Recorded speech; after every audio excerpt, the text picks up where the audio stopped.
Near the end of each year, Star Citizen has a ship sale that often introduces new ways to deplete your bank account, and this year is no different. Vehicles like the Anvil Spartan APC offer a cool new way to transport your troops to infested colonies, and cool ships like the Ares Starfighter Ion break the meta, offer a cool way to kill big ships. But those aren't the focus of today's video. No. Today instead I want to talk about this ship, the Redeemer. An insane ship that I've been looking forward to because I see it as a sort of mini Hammerhead. I'll take you for a quick tour, but then I'm gonna show you why this is the gunship you wanna choose when you wanna make the baddies go boom extra fast. Just like how today's video sponsor NordVPN can make baddies snooping on your activities go poof extra fast. Sorry, I don't mean that they'll explode, just, that they're gonna be blocked from seeing what you're doing. You know what I mean. The app makes NordVPN super easy to use, and I've been using them already for years to help me access important IP-restricted websites while I'm abroad for work.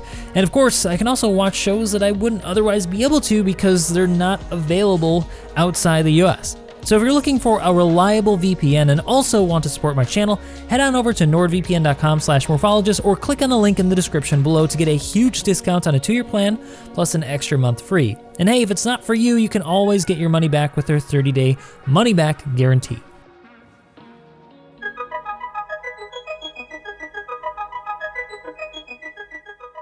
Alright, so I gotta get this out of the way right away. I'm actually unable to put together an architect reviews right now because I'm out of the country on a trip to see my family after around 2 years of not being able to go back. So while I'm really happy to be back, unfortunately that means that I'm unable to capture any new super high quality footage with my gaming rig back home. But I was able to record some footage before I left, including some amazing battles I got into doing the Arlington Gang missions with the Armco community, which is an amazing community that I run with 2 other YouTubers. So if you guys are interested, definitely check that out in the description below. All right, but anyway, the Redeemer. If you guys don't know, this ship was actually designed by 4 members of the community in the Next Great Starship competition that CIG hosted some years ago. They won $30,000 and some of them got recruited to work for CIG to complete this ship, which we now have in our hands. And what's really cool is that they actually retained a lot of the design cues from the original proposal, like the Nutcracker engines, which I find to be really, really cool, and the overall elongated, very sleek shape of the ship itself. And probably most importantly, it still retains its 2 size 6 turrets with 2 size 5 weapons each, and 2 remote turrets each sporting size 3 weapons, making it one of the most powerful ships that you can get in the game for a crew of around 5. Stepping onto the interior, one of the striking differences between this and the concepted ship is that there's no drop seats on the first deck near the ramp. And I think this has to do with A, the modules that are pre-made for a lot of the Aegis ships not being able to fit in the upper deck, but I also think it's B because the balance of the ship was a little bit too weird, because they do have a lot of drop ships already, and Aegis has the Vanguard dropship variant, the Hoplite, so it probably would have made little sense to make another one roughly the same size. Still though, it does have some seats for some Marines or for passengers, so you still can do it, it's just not as convenient for them to get out of the ship. Now, if you want to access some of the turrets, you have to go to either the rear of the ship, where you can have access to the top turret. You can also access some of the modules back here that you can repair in the future once they get these things fully physicalized. And then, of course, you've got the lower front turret, which is directly on the way to the cockpit or bridge, which is flanked just to the rear of it by a left and right seat, which can operate the 2 remote turrets on the rear and front nose of the ship. But let's get to flying.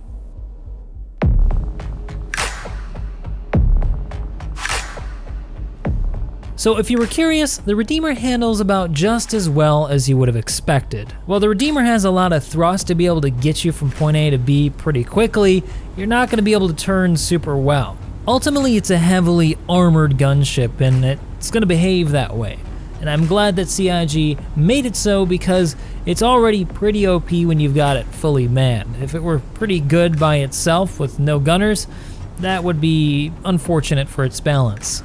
And I think that's something that you really need to keep in mind with the Redeemer if you plan on flying it or buying it.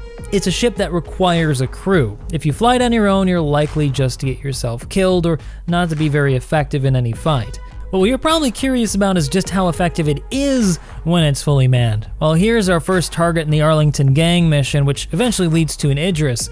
In this particular mission, we were tasked with trying to find and destroy a Vanguard piloted by one of the members of the Arlington Gang. And if you don't know, the Vanguard's actually a very tanky heavy fighter. But in the case of going up against a Redeemer, let's just say you probably want to stay away. Next, after my gunners cleaned up some of the stragglers, we moved on to the next target, which is a Retaliator. It's a long-range bomber with 6 size 9 torpedoes, each of which can take us out in a single shot, and 5 turret hardpoints, which put up quite a fight. What's more is that it is one of the tankiest ships in the game for some reason, making it normally a pretty long slugfest for lesser vessels. But the Redeemers being fully manned, well, you'll see.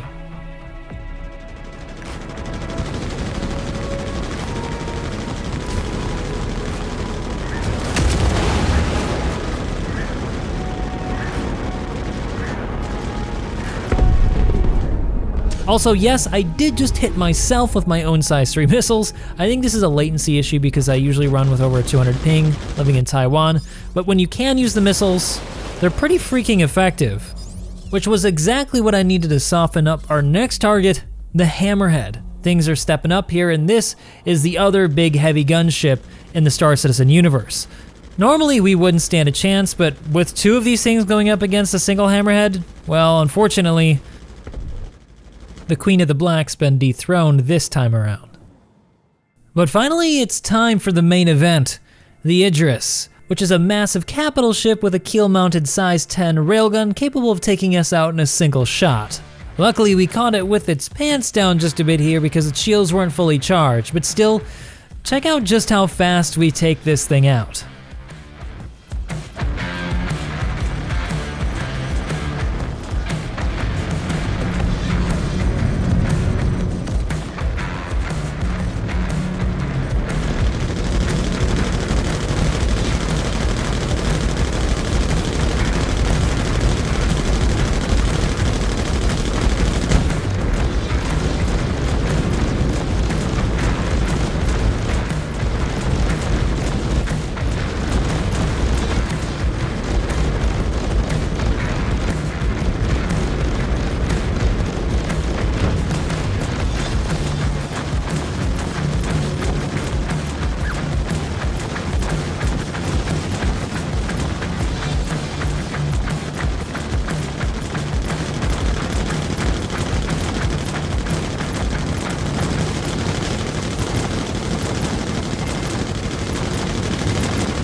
So if you guys like this video and you want to see more, don't forget to hit that like and subscribe button to show your support. Otherwise, if you are looking for a good VPN and you want to support me, you can also head on over to nordvpn.com/morphologist, where you can check out that 2-year plan deal with an extra month free. See you next time.